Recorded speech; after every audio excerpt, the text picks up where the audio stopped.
You're listening to the Bloomberg Sound On podcast. Catch us live weekdays at 1 Eastern on Bloomberg.com, the iHeartRadio app, and the Bloomberg Business app. Or listen on demand wherever you get your podcasts. 9 days to a possible government shutdown and no breakthrough yet on a plan to avoid it.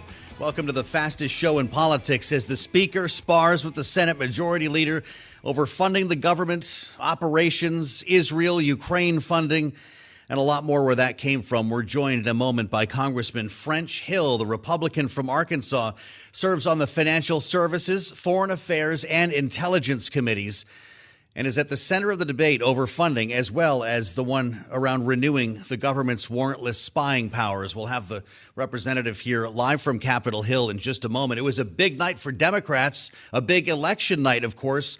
We'll look at Dem victories from Virginia to Kentucky to Ohio with our signature panel. Of course, a lot to discuss, as always, with Bloomberg Politics contributors Jeanne, Zaino, and Rick Davis. We'll keep you posted as well on Wall Street trading throughout the hour, because we do want to start immediately in our conversation with Congressman French Hill, who is with us from Capitol Hill. Congressman, it's great to see you, and thank you for coming back to see us. Can you give us a status check here? And you've got guys like me asking you about a potential shutdown every day as you try to figure out a plan on this, but it's getting awfully close. What do you know? Well, Joe, it's good to be with you. Look, I've encouraged our speaker, our conference, we need to pass a stopgap continuing resolution for a period of time so that we can get the rest of these spending bills completed in the House and the Senate and go to conference and enact 2024 spending. I'm supportive of a variety of ways to do that. We could do one in a two-step manner, part of it in early December and the balance of it in January, do it all until January, but we need that time to go past the November 17th deadline. We lost a lot of time up here, Joe, messing around with just a handful of people kicking Kevin McCarthy out of his job. We've got to get those weeks of work back. Well, that's right. And are you referring to this idea of the laddered CR, Congressman, in which there would be different expirations for various programs and agencies? Is that what's getting the most support in your conference? Personally, I think simpler is better, and therefore I think a straightforward stopgap continuing resolution until, say, the third week of January is probably the best thing to do to not facilitate the Senate trying to jam the House with a giant omnibus spending bill before Christmas, as is the typical work of the Senate. I think that's the best approach. But the idea of a two-step approach could work if Senate Democrats and Senate Republicans want to do that. In other words, let's take defense, state and foreign operations, transportation, housing and urban development, consensus bills, and get those finished before December. But I think that takes both houses agreeing to want to do that. What's the point of doing that? That would essentially set up the idea of multiple cliffs, wouldn't it, Congressman? And I feel like we've had enough to last us for a while. Yeah. Well, look, we want to demonstrate that we don't want to have a government shutdown. So, in effect, the House would be funding government. They would just do that to try to provide an incentive to the Senate to move faster on the bills that they've already considered. That's the incentive. Another approach, Joe, would be simply to pass a continuing resolution through September 30th, 2024, and say that we're taking off the table a government shutdown and try to encourage the Senate to get their work done like that. We've passed 80% of spending here in the House. They've not yet completed their work in the Senate, but that's why we need this extra time. Well, that's one matter that you're dealing with. Of course, we've talked as well, Congressman, about this supplemental budget request for Israel, for Ukraine. We've talked about attaching money for Taiwan and the border to that. That's actually the approach of the White House and the Senate. And it seems like that's being picked apart here in the House. At least that was the case for Israel money. Are you supporting the idea of bringing each of these to the floor separately, or will that be handled in conference and you'll have a very different looking bill that might include all of those matters? Because we're getting close to not only a government shutdown, but the idea of delaying money to Israel and Ukraine is making a lot of people nervous, Congressman, for a lot of good reasons. Right. Well, of course, we passed nearly $4 billion of Israel defense spending over almost 5 weeks ago in the House. The Senate could have taken that bill up and passed it weeks ago, and we might not even be having this short-term concern about Israel. Last week, you're right, the House did pass the $14 billion request for Israel across the House floor. Strong vote, got 12 Democratic votes with it as well. And in the House, I think we'll get a bipartisan vote for support for our other allies, Ukraine and Taiwan. But there's no doubt that Republican members want to review that and make their recommendations on what that bill should contain. I was in a meeting for several hours this morning on that. So we are making progress here, and I know they are in the Senate as well. So I expect that we will have a bipartisan vote to support the effort by Ukraine to throw Putin out of their country and also to defend our ally, Taiwan. Interesting, because, we're hearing a slightly different tune from Chuck Schumer. He took to the floor this morning to say that this bill that Republicans in the House have put together tying Ukraine to border funding is a non-starter in the Senate. I know that there's a lot of tough talk, and sometimes it's not exactly related to a final product, Congressman, and there's a lot of posturing right now. But do you worry that, in fact, this is creating delays for both Israel and Ukraine? Well, first of all, let's make sure we get the bill and the funding right to match the strategy of defending Taiwan against Chinese aggression, making sure Ukraine has the timely material they need to defeat Putin, and make sure Israel has timely stockpiles for their Iron Dome system and for their precision munitions. So let's get the substance right. Then we can get this timing issue right, but I'm convinced that if we focus on the substance, we'll get the timing correct. And to Senator Schumer's point, well, you've got Senator Jim Lankford of Oklahoma working actively over in the Senate on a border policy that they can get consensus on and get Democratic support for. So, look, I think it's very fluid in both houses. I think both houses are committed to the appropriate amount of funding to defend our allies and their efforts to thwart authoritarian attacks and terrorist attacks. Do you think we're going to survive a government shutdown then? Or there could be a couple of days before something is figured out in the short term? Look, I think that's a bad idea. We just don't need to do that. We should, in my view, and we didn't do it this week, but I urge that we adopt a continuing resolution and get one that 218 Republicans could support and get that done and through the House this week or very early next week, and it doesn't appear that's going to happen. And so once again, we move towards a deadline, but we need that sort of leadership, and that allows us to do the substantive work that we're elected to do in analyzing the right spending programs for all of fiscal 24 and to have the time to debate those supplemental appropriations that are critical for our allies. Well, as we consider policy that's critical to Americans everywhere, Congressman, there are two things that are getting not enough talk. I think you and I both agree on this. One would be the Farm Bill, and we'll get to that with an important renewal that could be coming as soon as next month. And then there is FISA, or 702 as some people call it short. That's Section 702 of the Foreign Intelligence Surveillance Act. Right. You serve on the Intelligence Committee, and you know a lot more about this than certainly I do or most people here. But there is a bipartisan effort to renew what a lot of people see as a controversial measure, a warrantless spying by the U.S. Why does this need to happen? Well, the Foreign Intelligence Surveillance Act, passed years ago, connected with the post-9/11 world we live in, is very important to America's national security. This is how we use the National Security Agency and other intelligence community participants to make sure we're monitoring people who might do us harm outside the United States. The controversial part is where an American citizen is talking to one of those suspects or terrorists or state actors outside the U.S. How do we listen in on their conversations, for example? This is where the reform needs to take place. And Darren LaHood of Illinois, Andy Biggs of Arizona have been working together on a reform package that reflects the views of certainly the House Republicans, and House Democrats have been involved as well, because we need the authorities of Section 702 under FISA to make sure that we have the intelligence resources to help protect against a homeland attack or protect against an attack against American interest outside the United States. Well, it's not lost on me that the FBI director, Christopher Wray, said in a hearing, I believe it was just last week, talking about the threats abroad that had spawned from the Hamas attack on Israel, that in fact domestic terror threats we're nearing a high as well right now, that the chatter is getting very noisy. And I wonder, Congressman, if that's your concern, if it's domestic threats to the U.S. or it's something altogether different, why Americans need to see this renewed.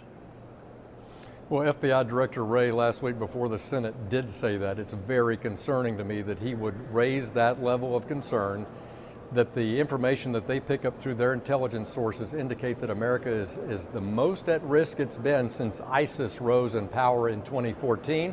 Some have even said the most at risk since 9/11. And here's how I feel about it. One, we can't let FISA 702 expire and lose that authority. Secondly, we need to have all of our military on alert around the world. And thirdly, we have an open border, Joe. We have an open border where 169 people on the terror watch list have come across the border in the last year. That's a problem. And so I think that's concerning too, who's coming across this millions of people entering the United States illegally. So I'm concerned about border security from that point of view and who's gotten into our country, local radicalization.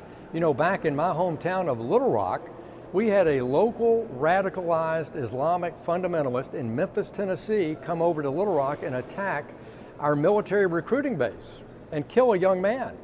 And that's what I think also Director Wray is concerned about. So external threats across the border, external threats around our military and our diplomats, and internal threats by people who are radicalized by terrorism. Will it be renewed by the end of the year? That's my hope, and here's the way to do it. Look, if we can't agree on the precise reforms to the process, let's renew it for a short period of time while we debate those reforms and get them passed. We cannot have a gap in that coverage. So it's a CR for 702. Well, let's not call it that, Joe. We're trying to help get it passed here. That's probably not going to help with anyone. Congressman, it's good to see you. Thank you for the time. Congressman French Joe, Hill with us live from Capitol Hill, as always, on Bloomberg. And as I mentioned, brings a unique perspective. Think about it. Foreign affairs, financial services, and intelligence committees. You put them all together, and he's coming at this from a different position than a lot of lawmakers. As we assemble our panel now, Rick Davis and Jeanne Zaino are with us, Bloomberg Politics contributors. We'll start here with the matter of funding our government and the rest. You know, I left for a couple of days, guys. I thought you might have something figured out here. Maybe I should have mentioned that to the congressman. But Rick Davis, this laddered CR seems to be catching on. I don't get a sense that French Hill prefers it, but there seems to be some resonance here. Is that going to be the answer? Well, it's certainly something that the speaker's trying to sell inside the caucus right now. And it's even a question as to whether or not people like French Hill and others are willing to walk down that aisle. I mean, it's kind of a compromise on top of compromises. It's wrought with problems. It kind of guarantees a shutdown for government for some period of time. And it's completely dead on arrival in the Senate. So most people I've talked to have absolutely no idea how to actually implement this across the government, across Congress. And so most people are telling me they think that Senate's just going to do a clean CR and get it over there and kind of jam the House with it ultimately to just keep the government shutdown from happening. Does this just slow things down, Jeanne? We're talking about the back and forth here on Israel funding, on Ukraine, in this case on government funding, dealing with approaches that everyone knows will not lead to a breakthrough or a law. Is that just the story of this period of time? We're just dragging everything until a longer wait cycle, and in some cases beyond what might be appropriate when you consider two hot wars being fought. Yeah, and you know, the reality is this is how Congress usually operates. It takes a long time. They do come to deadlines. I think the representative is absolutely right. The smart thing to do here is to pass a clean CR, negotiate the funding for Israel, Ukraine, and the rest separately and move this forward. Because let's remember, this ladder CR, and Joe, you're on fire. You're so right. This multiple cliffs is a great way to describe it. This is not only something that Democrats don't like, but Senate Republicans, Susan Collins and others, have said this is just making the pain far worse. Let's get a clean CR. Let's get it through. Let's negotiate what needs to go out for Israel and Ukraine, and let's move forward is the smart thing to do. The concern is that may not happen, and it's really in the speaker's hands at this point. Rick, can't you see the cable news channels, with 5 or 6 countdown clocks all ending at different times? It's the multiple cliff show. It does make you wonder about the optics behind all of that and just how crazy you might want to drive your constituents. But is the alternative also a dead end for this speaker? Would Speaker Johnson be recalled or fired if he actually passed a clean CR with Democrats? It's hard to tell about whether or not Johnson's honeymoon is over at this point. Certainly, you're starting to see the sun set on that. Marjorie Taylor Greene went after him yesterday. Shades of the old Congress again. And who knows whether or not he could make it to the end of a term, by January of 25. But right now he's got work cut out for him in front of him. This idea of splitting it up, it would only be a couple of different deadlines, one in early December and then one in the middle of January.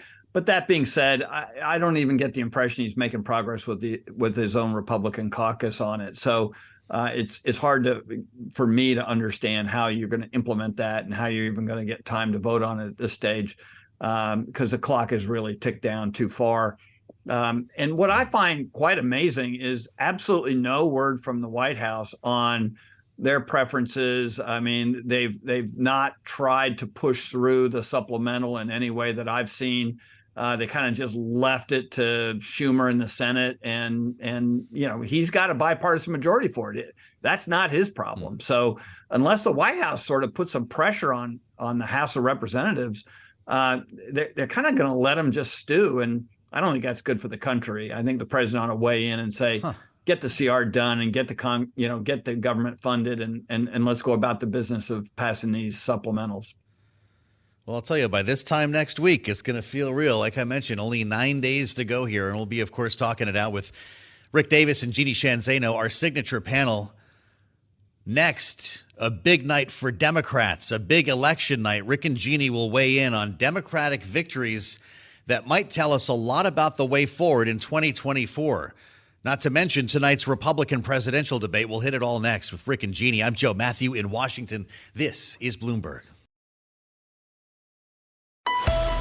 You're listening to the Bloomberg Sound On podcast. Catch the program live weekdays at 1 Eastern on Bloomberg Radio, the TuneIn app, Bloomberg.com, and the Bloomberg Business app. You can also listen live on Amazon Alexa from our flagship New York station. Just say, Alexa, play Bloomberg 1130. Are we going to start referring to Ohio as a swing state again? Is it going purple? Did you see this yesterday? Voters enshrining the right to an abortion in the state's constitution and legalizing cannabis in the same day. That was part of a good day for Democrats, you can certainly say. Look no further than the state of Kentucky, where the Democratic governor, yes, Mitch McConnell's Kentucky, the Democratic governor, Andy Beshear, wins re-election. Just look at what we were up against. 5 super PACs. My opponent's super PAC, Mitch McConnell's super PAC, Rand Paul's super PAC, the Club for Growth, the Republican Governors Association, all running ads full of hate and division. And you know what? We beat them all at the same time. From last night and a busy night, and a string of wins here for Democrats in elections around the country. Let's reassemble our panel. Rick Davis and Jeanne Zaino, Bloomberg Politics contributors. Been really looking forward to what both of you have to say here. The narrative is a tough one, Rick, for Republicans. And I wonder your thoughts on a state like Kentucky. I'm not really sure I understand the Beshear phenomenon to begin with. But after what you just heard there, overcoming Mitch McConnell, overcoming the forces of gravity. How did he do it? And maybe more importantly, what does it mean for the greater field in this next election cycle? Yeah, well, like all things in politics, it all starts with money. He outspent his opponent by $20 million. So that helps a lot. And Yeah. he's been running as governor as a centrist. There's a lot of value with being a centrist politician today, especially in some states like Kentucky. He's seen the state through some really tough times. And so every time we read a survey, the one thing that is in common is voters want the parties to work together to find solutions. And he's been a solution-oriented governor. So give him his due. Getting elected a Democrat governor in a red state is very rare. We talked about this earlier this week about how there are only 5 states left where there's split governance, where there are Republicans and Democrats in the statewide leadership, whether in Congress or in constitutional offices at the state level. So it's a rare bird to find something like this. And the fact that he was able to do as well as he did is a real kudos to him for the kind of politician and the kind of politics he's playing. Well, the greater theme is certainly leaning in the direction of Democrats in the last 24 hours here, Jeanne. As we've seen in the midterms and a lot of special elections, the issue of abortion loomed large. And I suspect that you're connecting some dots here. It's not only what happened in Ohio yesterday with the abortion vote, but also what happened in the state of Virginia. We'll have Rick weigh in on this, too. He's certainly no stranger to Virginia politics. But people are looking at the impact that the issue of abortion had. Governor Glenn Youngkin was talking about implementing a 15-week ban, but also what that means in the bigger picture for 2024, not just for Glenn Youngkin, but also that issue of abortion and how it might play for Democrats. How do you see it? It has played very well for Democrats since the overturning of Roe and the passage of Dobbs. There's no question about that. Every time abortion has been front and center and on the ballot, the pro-choice forces have come out and they have won. So now we see it in the red Ohio. It played big in Kentucky, and to your point, in Virginia. Interesting about Virginia, we saw Governor Youngkin trying to test out new language and a new way forward for Republicans and pro-life forces. He tried not to be defensive, but to go on the offensive, trying to talk about this 15-week limit. The reality is, though, that once again, that did not succeed for him as it hasn't for Republicans across the country. And that means we are probably going to see in 24, obviously, Democrats make as much as they can out of this, but we're probably going to see Republicans walk back a little bit. We've already seen that from Donald Trump. Fascinating. Here is somebody who wants to have it both ways. He's saying he's a moderate. This issue is going to hurt Republicans. He's going to take a stepped back approach on this. And yet here's the same man who, when Dobbs was passed, claimed credit for stacking the Supreme Court. So how he is going to walk that line is going to be fascinating. But the reality is abortion has helped Democrats from the start when it's been the issue front and center. But I would be cautious about reading too much of these results into 24. The reality is that a lot of what happened last night was about local and state issues. Andy Beshear is a very attractive candidate. He is a son of a former governor. To Rick's point, he spent an awful lot of money and he has been effective. That said, look at what he talked about when he stood on that stage for the first time. He talked about infrastructure, a bill that joined Biden and McConnell down there in that state. So this does bode a little bright light for Biden and the Democrats, but they have a lot of work to do because you've got to get people out to the vote. This is a off-year election with low turnout, except for people who are incredibly interested in these issues like abortion and marijuana when they're on the ballot. Yeah, right. How about that? I did see a little bit of a line in Virginia. I have to admit, Rick, I don't know about you yesterday, but are people being fair to count out Glenn Youngkin in this cycle? Some had concocted this idea of Glenn Youngkin running the board on Tuesday night, a red wave through the legislature, and then making a late arrival on the presidential trail. Yeah, kind of teased by Governor Youngkin himself, right? I mean, he set this up as, hey, I'm going to put all my chips on winning the legislature. I want a completely unified government, the Senate and the House in Richmond. and I'm not going to make any decisions about my future politically until I do that. Well, he didn't do it. And so the decision about his future kind of got made for him. And this is always the problem with setting those kinds of markers in the future.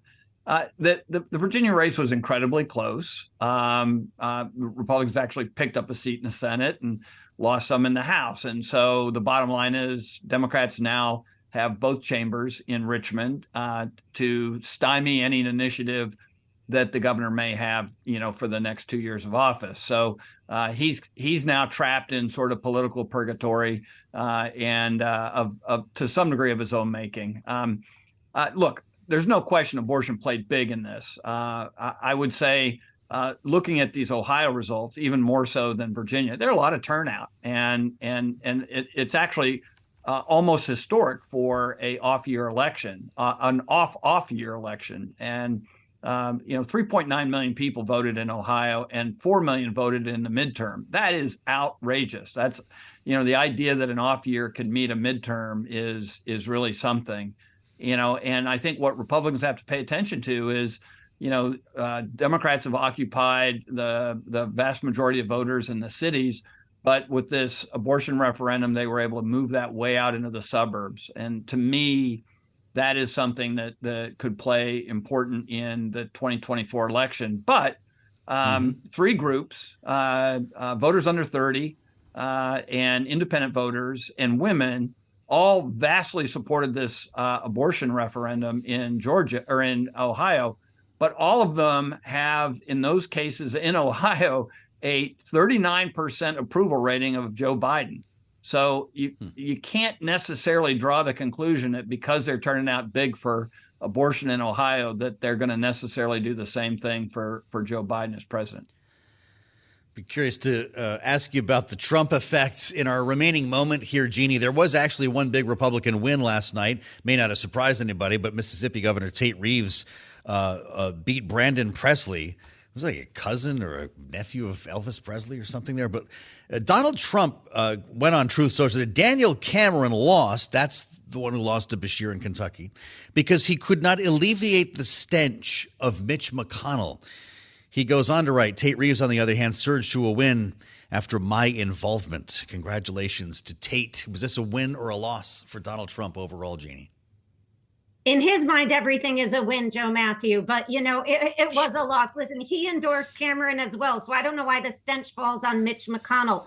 But another bright spot, actually, for Republicans, we have to say, is New York once again. They win the county executive in Suffolk. They win a city council seat in the Bronx. New York, because the focus has been on crime, has been something that Republicans have been able to make hay of up here. And that is going to be something we're going to see a battle over in 24. So Democrats have to keep their eye on that. Abortion, huge for Democrats, but crime and the issue of immigration and illegal migration continues to play big for Republicans, rather, in places you wouldn't expect it, like my home state. So we have to keep our eye on that because the numbers there are pretty astonishing, continuing what we saw for Republicans in the midterm.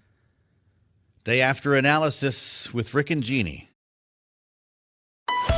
You're listening to the Bloomberg Sound On podcast. Catch us live weekdays at 1 Eastern on Bloomberg.com, the iHeartRadio app, and the Bloomberg Business app. Or listen on demand wherever you get your podcasts. The House of Representatives still trying to figure a way to fund government operations beyond next Friday. Votes to censure the lone Palestinian American serving in the House. Rashida Tlaib, the Congresswoman from Michigan. This is not the first attempt that we've seen here, put together by a member of the Republican majority. In the case of yesterday, it did get to the floor and it passed. On this vote, the yeas are 234 and the nays are 188, with 4 answering present. The resolution is adopted. It's the new Speaker of the House, Mike Johnson. Without objection, presiding. The motion to reconsider is laid on the table. And there you have it, 234, 188. This goes back to comments made by the Congresswoman and, in fact, a video that was posted on Twitter, which I will always call Twitter, I guess. that showed pro-Palestinian protesters chanting "from the river to the sea." Let's reassemble our panel with Rick Davis and Jeanne Zaino, Bloomberg Politics contributors, for their take on this. Jeanne, we heard a pronounced debate on the floor of the House. There were a lot of Democrats who came to Rashida Tlaib's defense, talking about this as a freedom of speech issue. Should she have been censured? You know, it's really divided the Democratic Party in an important way. I think there's two things. I'm of two minds here. On the one hand, I agree completely with Hakeem Jeffries, the minority leader, when he says that the statements that she made, particularly in that video you referenced, or that she didn't make them, she released them in this video, are deplorable. They are slogans that are destructive. They do not at all support what we hope would be the end for everybody, which would be some kind of two-state solution. They are polarizing, they're divisive, they incite violence. So it is really, really troubling to see that released by a congressperson. That said, I am of the opinion that when you go and you censure, you have to be very carefully. You're doing it only for reasons that are the most serious. And I agree actually with Ken Buck and some of the other Republicans on this. We have to be careful we don't get into a tit for tat where we are censuring people on the other side because we don't agree with them. I don't agree with Rashida Tlaib here. And by the same token, I don't think we should make censure a weapon that is used to try to hold people up whose speech we don't appreciate. So I'm of those two minds here. I wouldn't have voted for the censure. I side with Buck on that. But the statements are deplorable, and I'm glad Hakeem Jeffries came out clearly and said that. It does, though, divide the Democratic Party, but you did have 22 Democrats vote to censure her all the same. Yep, that's right. And Ken Buck was one of 4 Republicans, as you mentioned, voting against the measure. Rashida Tlaib spoke to her own defense on the floor. Here she is. Speaking up to save lives, Mr. Chair, no matter faith, no matter ethnicity, should not be controversial in this chamber. The cries of the Palestinian and Israeli children sound no different to me. What I don't understand is why the cries of Palestinians sound different to you all. Is that a fair question? Does it deserve an answer, Rick? Yeah, I think the answer was she got censured, and she didn't get censured by Marjorie Taylor Greene's censure resolution. It talked about insurrection and things like that. I mean, Republicans said no to that. Democrats said no to that. That was fine. But she was censured for what she said. And sure, sometimes she says nice things like what she just said about the value of life. And then other times she says things that are incredibly destructive and that promote political violence. And we talk a lot about promotion of political violence on this show. And I think the Congress did the right thing by putting her in her place, censuring her. It's only been done, a couple dozen times in the history. But when you are promoting a chant of "from the river to the sea," which means the complete destruction of Israel, and you've sided with Hamas in the past, then you are promoting political violence. And that we got to have zero tolerance for that. And frankly, if anybody else does the same thing, they should be censured too. We mentioned it a moment ago. 22 Democrats chose to vote in favor of censure, Jeanne. They're all from different states. There were some New Yorkers in there. You've got Debbie Wasserman Schultz in Florida. Some of them you might have considered predictable, some of them not. What were they thinking of? I think they are seeing what she released in the statement she's made as calls for the complete destruction of Israel. And even though she is a member of their party and they support her right to speak, they are very, very concerned about the rhetoric and the violence that can ensue as a result. I think in my mind, what I try to think about is what should we do to advance what we all want? She's absolutely right. It was a heartbreaking statement you just played. What is happening to innocent civilians in Palestine, in the Gaza Strip rather, is so heartbreaking. There is no difference between Israeli and Palestinian children or any children or people. That said, we have to expect a good deal from our leaders in the United States, that they are going to be productive. And I think the members who voted to censure her on the Democratic side are looking at this as calls for violence that they just cannot go on the record either turning a blind eye to or supporting. And this is, I don't think she is likely surprised by this. I do think this is a really important and difficult conversation to have all around, but violence does have to be condemned. And we do need to think about humanitarian assistance and solutions and being productive. And violent rhetoric is not the way to do that. Well, in our 30 seconds remaining, I don't want to cut you off here, Rick, but I wonder if you think this puts it to bed, at least as a public sort of fissure in the Democratic conference in the House. It could. It just depends upon her conduct and her speech between now and then. It certainly has put the squad, AOC and her team on defense, and certainly not a good thing for going into an election year. Well, yeah, and members of the squad were standing with her or sitting right around her to support her while she was making that floor speech in her defense. Rick Davis and Jeanne Zaino, we don't shy away from the tough ones here. This is Bloomberg. You're listening to the Bloomberg Sound On podcast. Catch the program live weekdays at 1 Eastern on Bloomberg Radio, the TuneIn app, Bloomberg.com, and the Bloomberg Business app. You can also listen live on Amazon Alexa from our flagship New York station. Just say, Alexa, play Bloomberg 1130. I'm Mathieu in Washington. This day after the election night that went pretty well for Democrats is the narrative, and we're going to talk to Wendy and Mark Niquette about that in just a moment as Andy Beshear takes a victory lap. Daniel Cameron says goodnight, Kentucky. I ask that you pray for Governor Beshear and his team and for all of our Commonwealth, because at the end of the day, win, lose, or draw, what ultimately matters is that we know that Christ is on the throne. Christ is on the throne, he said. And we thought Trump was on the throne. This is Cameron when he won the primary. A big thank you to President Donald J. Trump for his support and his endorsement of this campaign. Let me just say, the Trump culture of winning is alive and well in Kentucky.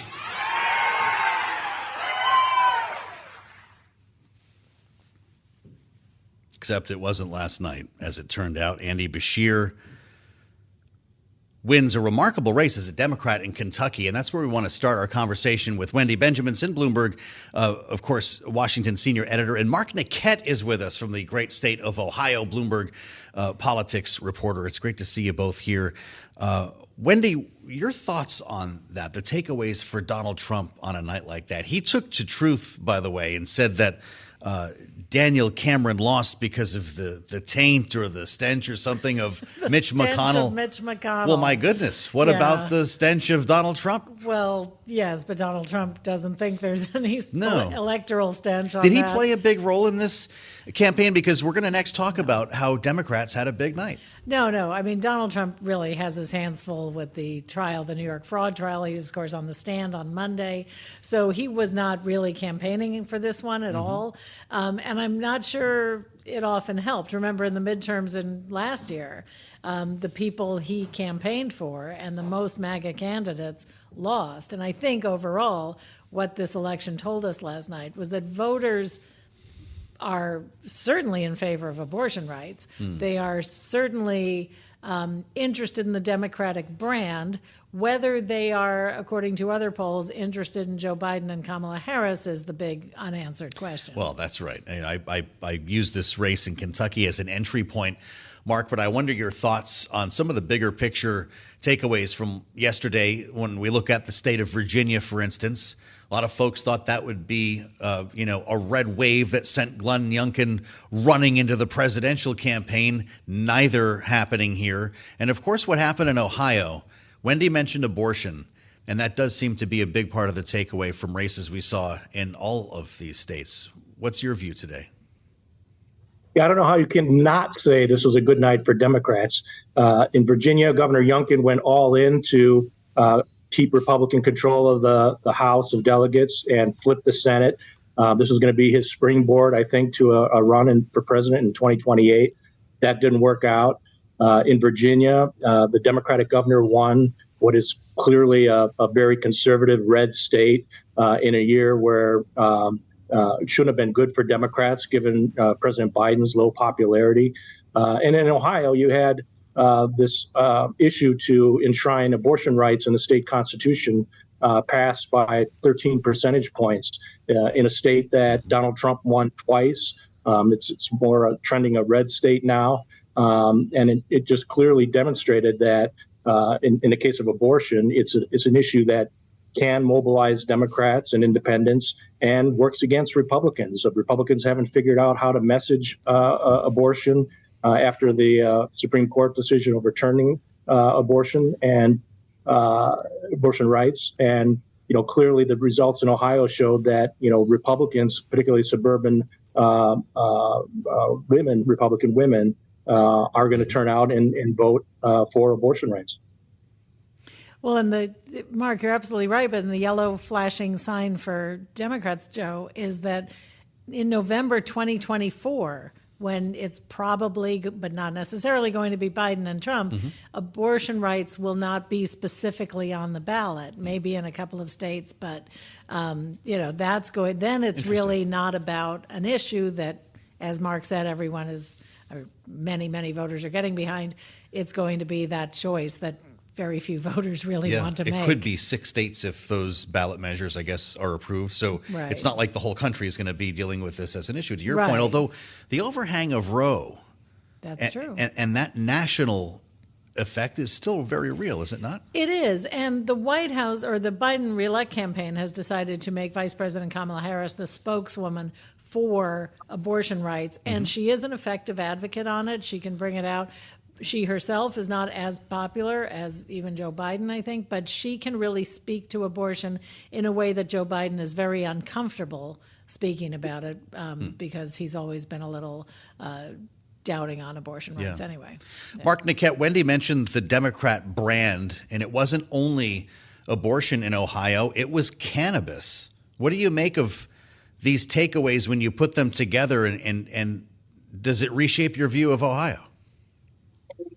Not for the general in a presidential race. I think Ohio will not be in play in the presidential race. But I think it shows how these issues can be motivating factors for turnout. And abortion in particular, I think, will be used in Ohio to try and increase Democratic turnout and, maybe work against some of the suburban vote.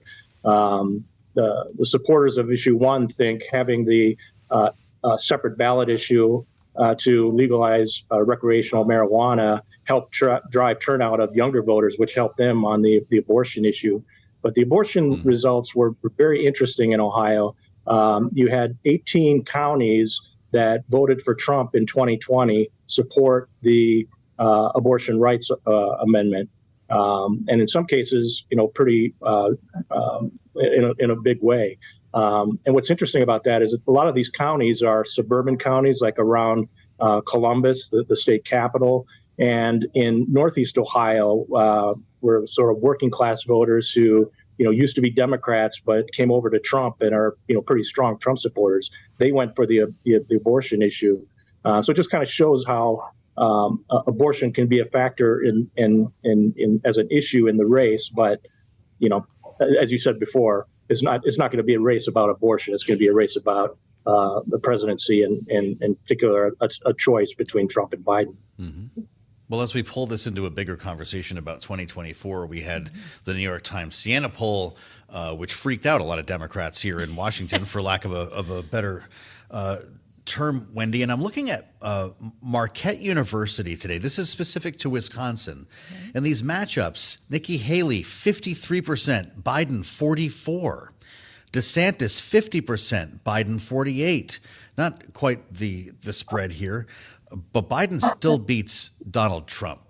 And I wonder how that will inform what you're going to be looking for tonight in this Republican debate, because the two aiming for second, at least in this hypothetical in Wisconsin, could beat Joe Biden. Absolutely. And that is what Nikki Haley's going to come out swinging on a lot of issues on this, because she is ascendant in the polls as DeSantis sort of either stays the same or drops.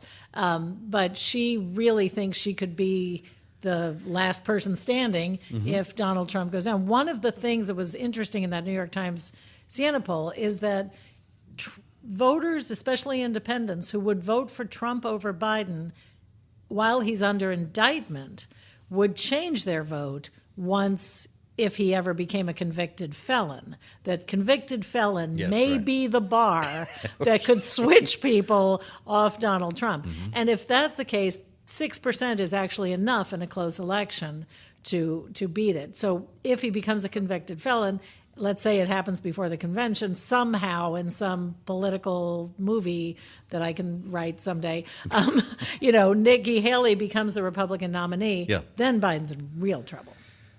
Mark, what are your thoughts in helping our listeners and viewers prepare for this debate tonight? It's going to be the third round. We've got 5 candidates on stage.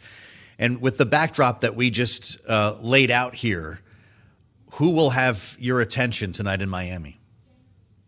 Well, it looks like it's going to be a fight between Ron DeSantis and Nikki Haley, as Wendy said, for second place, to try to be sort of the Trump alternative.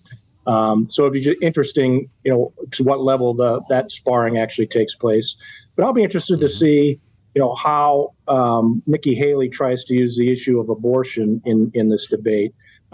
She has more, staked out a more moderate position on abortion than Ron DeSantis, who supported a 6-week heartbeat bill ban kind of issue. And I think the results from last night sort of suggests that a majority of voters are towards the more moderate, restrictions on abortion rather than, the more strict, 6-week bans. Well, and after last night, it'll be really interesting to see if Nikki Haley and some of those others are as unapologetically pro-life as they have coined themselves in previous debates, knowing that it's a loser even in places like Ohio and Kansas and other conservative rock-red-ribbed states that have rock-ribbed red states I got you. that have enshrined abortion rights. Well, it's going to be something to watch this evening. The debate and the spin room, and I appreciate your coming over to talk to us about it. Wendy Benjaminson with us from Washington, Mark Niquette from Ohio after an important election night. Thanks to both of you for the insights today on Bloomberg Sound On, as we add the voice of another expert here, and in fact, someone who knows these poll numbers probably a lot better than we do and has in fact prepared a presidential candidate for a debate like this. That would be Jim Messina. Jim, it's great to see you. Welcome back to Bloomberg Sound On. It's a pleasure, of course, CEO of the Messina Group, former Deputy Chief of Staff to President Obama. This is a tough world, I guess, if you're competing for second. My goodness, the front runner doesn't even show up. So what's the strategy tonight for a Ron DeSantis or a Nikki Haley? What would you tell them? Well, look, I agree with Wendy. I think it's important tonight to stand out. You are competing for one lane and one lane only, which is to be the Trump alternative. And what is killing these guys right now, Joe, is that there's too many of them. And so they need some of these guys to get out. They were happy that Pence got out last week. They need some more of these folks. And so they got to do two things. They got to look presidential and look like they can do this. And they need to stand up to the other potentials who are going to swing at them and, try not to have an oops moment. And so if I was advising either DeSantis or Haley, I'd say stick to your own message first. Kind of shuck off the back and forth and don't let them hit you, and just try to look at the electorate and make your case why you should be the Republican nominee for president. Nikki Haley's got a major differentiator now that Mike Pence is out of the race, Jim, and that's firsthand experience with foreign policy. Wouldn't you just talk about Israel and Ukraine and Russia and China all night? Yes and no, Joe. On one hand, yes, but she doesn't agree with the majority of her party on a couple of those issues, right? And so Okay. she's always been more pro engagement than the modern Trump Republican Party, Yeah. who doesn't want to be in some of those places, and so that makes her messaging more difficult. I would absolutely attempt to talk about leadership and move this to that, but voters tend to care way more about what you're going to do for them and why they should be excited about you. And part of primaries is about excitement. And so she's got to figure a way to kind of continue to be the candidate of the moment, which she's done really good at. The other thing is, and I'm glad you raised that Wisconsin poll earlier, the thing that's propping up Trump right now is the belief that he can beat Biden. And now there's starting to be data out there in Wisconsin, which for your viewers and listeners is now the most important state in America. Wisconsin is the state where when you run computer simulations, that's the state that gives you the presidency. And the fact that Donald Trump can't win that state right now, but Haley and DeSantis can, if they can't make that sale to the Republican base, there's no sale to be made. I still think this primary is already over and they're competing for the VP, Joe. But, tonight's the night. They've got to move here. You do believe the primary is over. You just answered my next question. So this whole exercise tonight is one in vain, just in case something bad happens to Donald Trump? Donald Trump has the largest lead of any primary candidate in our modern lifetime. Now, let's not get too excited about that. The previous record holder was Hillary Clinton over Barack Obama in 2008. I don't think we're going to compare DeSantis and Nikki to Barack Obama. I'm to quote the great movie line, there's still a chance, Joe. But he's over 50 in all these. In Ron DeSantis's home state of Florida, there was a poll out yesterday that showed Trump leading him by 39 points. And so that just shows you the hill these folks are climbing up. And at some point, their version of me is going to walk in the room and say, hey, can we have a private conversation? Do you think you're running for president or do you think you're running for vice president? Because that is a whole different thing about what you say about Donald Trump. Mm-hmm. So you're saying there's a chance. Spending time with Jim Messina, I was taken by a tweet from Larry Sabato. Jim, he's going to join us later on today on Bloomberg TV, and he was reacting to the Virginia election results, which I'd love to hear from you on. Of course, a lot of folks thought this would be a make or break situation for Glenn Youngkin. A lot of folks thought it would make a potential presidential campaign if Glenn Youngkin, the governor, could run the table, turn the legislature red. The opposite, of course, happened. And as Sabato writes on Twitter, clearance sale. He writes, Jim, all Youngkin for President 24 merchandise, a free My Pillow comes with all purchases over $1, no returns. Did Glenn Youngkin just surrender his chances to be president? Oh, absolutely. And I think he kind of had already because he wasn't running. And is that just for this cycle or ever? Oh, I don't know about ever. Voters don't have that long. But, he was styled as the guy that could unite the party, that the conservatives could get behind, but then the moderates who could win in the suburbs. And, the problem, you and I have talked in the past about abortion, and that this was like, the Republicans have been chasing that car for a long time, and then finally the dog caught the car. Well, the theory was Youngkin had a new message on abortion that could appeal to the suburbs and they could win on. And that message was clearly and roundly repudiated last night, both in Virginia and Ohio. And so not only did they catch the car, Joe, the car blew up on them. And so now everyone is sitting here saying, what are we going to say about abortion? Because the message we thought we had just didn't work in a place that we all thought it should. And Youngkin is going to take a whole bunch of that responsibility from a whole bunch of very angry Republicans today. Well, yeah, he was upfront about it. He told people that if Republicans took power, they would implement a 15-week ban. So let's extrapolate this. You're preparing a 24 campaign for president, or you're advising it, Jim Messina. What did you learn last night that you might not have known otherwise that you can actionalize in the next year? Two things. One, it's interesting to look at who turned out last night. There wasn't massive turnout in these places. Both parties didn't get the historic turnout they got in the last couple elections. What that means is that both parties are going to have to worry a little bit more about turning out their own voters. And the second thing, which you and I just talked about, Joe, is I think both parties were waiting to see if abortion was still an issue. It clearly was an issue in Dobbs. It clearly was an issue in the 2022 midterms. But, there was some view in both parties that maybe that issue had gone away. Not gone away.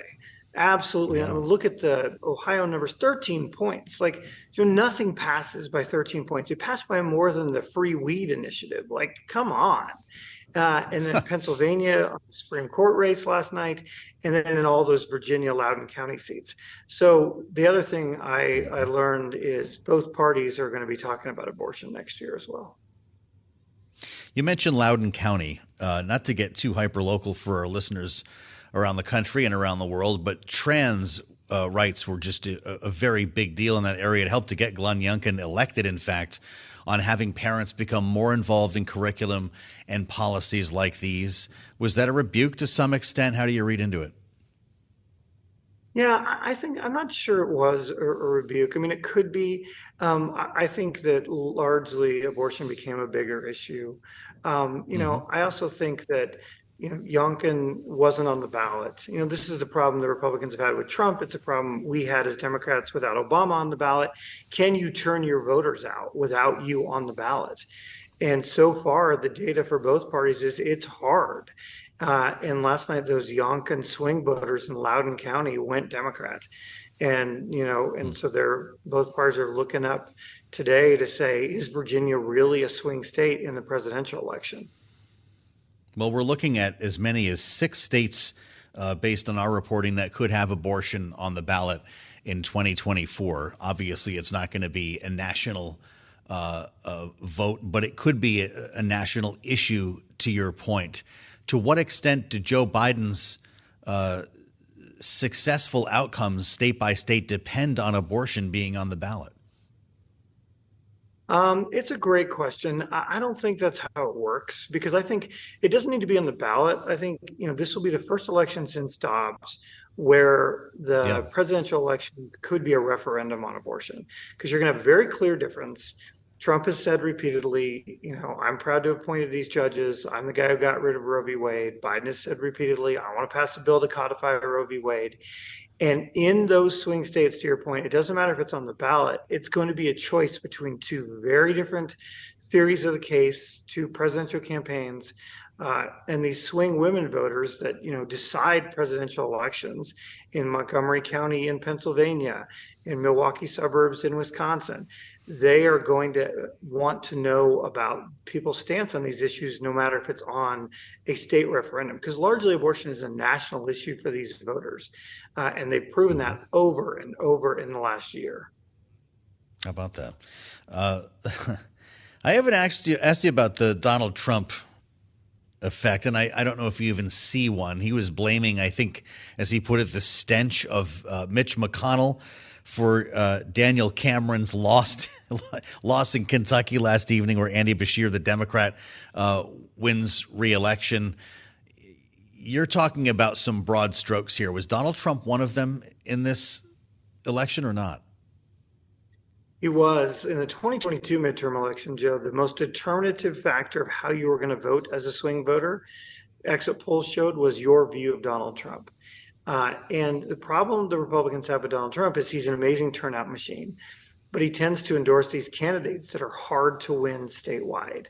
And the Kentucky race was less about his candidate and more about the Democrats nominated a very conservative, Democratic, very successful governor and won by 5 points in a state where Donald Trump won by 20. And so that's about good candidates. And so for 2024, both parties need to nominate people who can win in some of these states. And Trump keeps endorsing folks that are really problematic to win in general elections. And that's not Mitch McConnell's fault. That's Donald Trump's fault. And so I'm sure that this morning, you have a very angry Mitch McConnell. Well, so what do you make of all of these polls, on many of them on a national level? But you mentioned Wisconsin, and we've seen another one today, Georgia, the CNN poll. Do you believe the conventional wisdom that Joe Biden can only beat Donald Trump, or could a lot change in the next year? Oh, a lot could change. And it's not me trying to spin you, Joe. It's just history, right? Exactly this time 12 years ago, this weekend, the New York Times Magazine put Barack Obama on the cover and said he only had a 17% chance to win based on the polls. And he was toast. That was their words. Is Obama toast? He trailed in every single battleground state, as, by the way, Joe, did George Bush at the same time in his election cycle, as did Bill Clinton. So, there's lots of bedwetting Democrats out there who are losing their minds. There's lots of cocky Republicans. Both of them just need to have a very big beer and realize, to Joe's point, all this can change. And we are a year away, which is a lifetime in American politics, just a lifetime. And, the issues could largely be very different. Who thought 2 months ago we'd be talking about war in the Middle East, and who knows what's going to be going on with China? Just the issue set could be wildly different. And so I don't think these polls tell us really anything, except for the country is probably not super jacked up to have a rematch. Well, I'll tell you, it's interesting you use that term. I was at the White House this morning and spoke with a senior official who referred to bedwetting and rubber sheets, and was making the same point that you were, Jim. So to the extent that you can, get to the issues you can control, knowing that most people will probably vote first on the economy, you've already got the abortion matter, it sounds like, covered here. What do you do for the next year to try to turn around this disconnect between polling numbers and what this White House frames as strong economic data? Yeah, you do two things, Joe. First of all, to your point, they've got to get this economic message out. And it's hard. Swing voters only think about politics 4 minutes a week, and they're just not looking at the data the way you and I are. And so they got to continue to wail away at this. And it takes a long time. Joe Biden in 2020, lost the question of who's better on the economy, but won the presidency. Can he do that again? They don't want to try. They want to win the economic argument. And the second thing they got to do is make this a binary choice between them and Donald Trump. And that's how they won last time. And so the question is when they start that. Right now, they're just talking about their record, which I think is right, because they've got more work to do with these swing voters on it. But eventually they will pivot and be very contrast forward message why they are better than Biden. Those two things have to happen to win a presidential election for both sides here. How much does actually determining your rival factor into the way that you're presenting the candidate? Not in terms of oppo or how you're going to run against somebody, but once you know, all right, it's Donald Trump or it's Nikki Haley or it's Ron DeSantis, this is the Joe Biden we want to put forward. It doesn't as much as you think. When I ran President Obama's reelection campaign, we obviously cared very deeply about who came out of the Republican primary. We were hoping it wasn't going to be Romney, but it was. But what we learned was that you just had to control your own destiny. And you had to get your message out, and then you had to define your opponent. And, the Biden campaign is advantaged by this primary process the Republicans are going through, because in a very competitive primary, they've all had to endorse the 6-week abortion ban, which is just horrible politics. They've all had to endorse some of these other really controversial things like cutting Social Security and Medicare. And so, that's helpful to Team Biden, that no matter who comes out of that primary, they have taken those positions. They're handing out and planting dark Brandon signs in Miami today. I want one of these lawn signs, I have to admit, Jim. I wonder, though, if that is going to be the angle here. Does Joe Biden need to scare people a little bit when it comes to Donald Trump, or is it going to be city on a hill? I've got the long view as a man of experience. What's the approach and the tone of this campaign? Well, look, if I was them, and thank God I'm not advising Donald Trump because I'd kill myself, but if I was, I would tell him to take a page out of Reagan and do the city on the hill and try to paint the picture. He has no ability to do that, no sort of interest. And so their theory is going to be burn down Joe Biden. I just don't think that's how voters think about it. I think they want something to vote for. I think the lesson of Barack Obama, the lesson of George Bush, the lesson of Bill Clinton, the lesson of Ronald Reagan is that positive matters as much as negative, and more in some ways, especially when you're trying to do the two things you and I talked about, Joe, which is turn voters out of your party and do swing voters. Your party's not going to get super jacked about, a year of negative. They're going to want to hear you say something. And so I think, Team Trump has got to learn that lesson from last time. Well, this has been a seminar as usual, and you've been incredibly generous with your time, Jim. I'll ask you lastly about one thing that happened in Ohio we haven't really talked about, and that was the vote to legalize marijuana. Ohio now the 24th state to legalize the recreational use of cannabis. Why does it remain so controversial here in the nation's capital? It is crazy because people are still fighting old politics, and you have a bunch of older members of Congress who haven't seen what their constituents want. To your point, it's all over the country, red states, blue states. My home state, red state of Montana, did it. Like, it's just not controversial at the state level. They're passing hugely.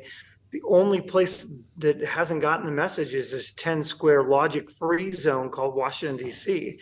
And sooner or later, they got to kind of wake up and realize it. If only, Joe, to tax it, right? Because eventually to do some of the things like reduce the deficit, which we need to do, by the way, you're going to have some tax increases. And why not tax it? Especially when 25 states have already legalized it. They won't even let federal banks deal in the money, which is just really stupid. So hopefully they're going to wake up and take yes for an answer. I'll be curious to hear if Joe Biden has much to say about that on the campaign trail moving forward. Jim, great pleasure. Good to see you. And many thanks, as I said, for all your time. Jim Messina not only runs the Messina Group, former Deputy Chief of Staff to President Barack Obama, who helped to orchestrate the re-election of Barack Obama. It's always fascinating to get inside his head for a moment here as we get these little snapshots. We've got a year to go. But these little snapshots along the way in this campaign are what will make you a lot smarter to understand the final results. Thanks for listening to the Sound On podcast. Make sure to subscribe if you haven't already at Apple, Spotify, and anywhere else you get your podcasts. And you can find us live every weekday from Washington, D.C. at 1 p.m. Eastern Time at Bloomberg.com.